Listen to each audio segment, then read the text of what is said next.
আসলে আমাদের এখনকার যে দাবিটা ছিল ইঞ্জিনিয়ার ইশরাক হোসেনকে নিয়ে, সেটা তো আমাদের লিগ্যাল দাবি। 2020 সালে যে নির্বাচনটা হয়েছিল, সেই নির্বাচনে ইঞ্জিনিয়ার ইশরাক হোসেন বিপুল ভোটে জয় হয়েছিলেন।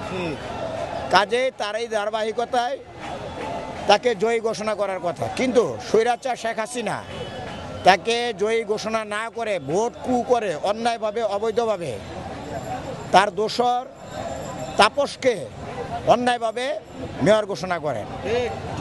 আমরা সবাই জানি, ঢাকাবাসী জানি, সারা বাংলাদেশের মানুষ জানে, লক্ষাধিক ভোটের ব্যবধানে ইঞ্জিনিয়ার ইশরাক হোসেন জয় হয়েছিল।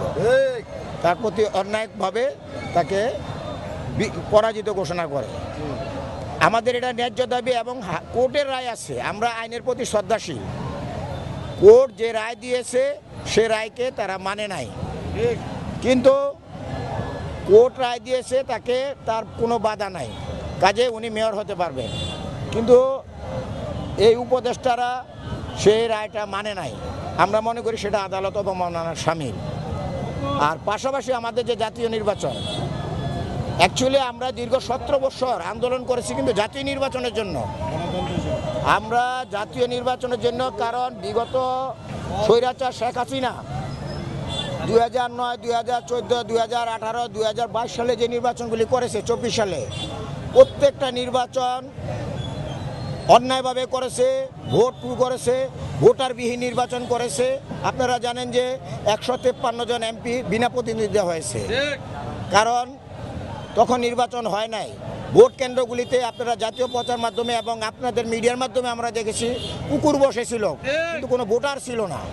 তো আমরা সেই প্রক্রিয়া করে অন্যায়টাকে প্রতিবাদ করে দীর্ঘ 17 বছর আন্দোলন করে আমাদের একটা দাবি, নিরপেক্ষ নির্বাচন।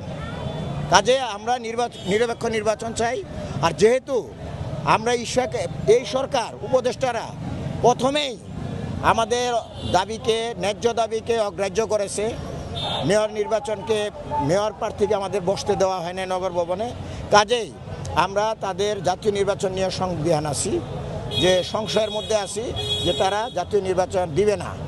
কাজে আমরা যেহেতু মাঠে নেমেছি, বিএনপি আন্দোলনের দল, বিএনপি গণতন্ত্রের দল, বেগম খালেদা জিয়া দীর্ঘজীবন আন্দোলন করে গেছে। এই শহীদ জিয়ার দল, তিনি গণতন্ত্র বাংলাদেশে পুনঃপ্রতিষ্ঠা করেছেন। আজকে আমাদের দেশনায়ক তারেক রহমান, বিএনপির ভারপ্রাপ্ত চেয়ারম্যান, গণতন্ত্রের জন্য ওনার জীবন বিলিয়ে দিচ্ছেন। হাসিনা সরকার ওনাকে কি পরিমাণ নিষ্ঠুর নির্যাতন করেছে, একের পর এক মামলা দিয়ে বিদেশে বের করে দিয়েছেন।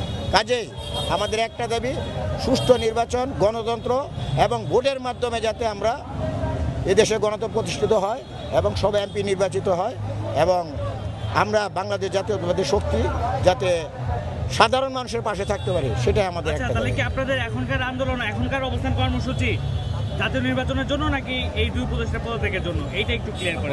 আমাদের আপাতত আমাদের মেয়র নির্বাচনের জন্য, যেহেতু আপনাদের শেষ, কিন্তু আমাদের কেন্দ্রের থেকে যে নির্দেশনা আসবে পরবর্তীতে আমরা সেই নির্দেশনা পালন করব ঢাকাবাসীদের সাথে নিয়ে, আমরা ঢাকাবাসীদের সাথে নিয়ে এবং সারা বাংলাদেশের মানুষকে সাথে নিয়ে পরবর্তী পদক্ষেপ নেব। আমাদের কেন্দ্রের থেকে যে সিদ্ধান্ত আসবে আমরা সেটাই, আজকে হয়তো আমাদের সিদ্ধান্ত আসতে পারে।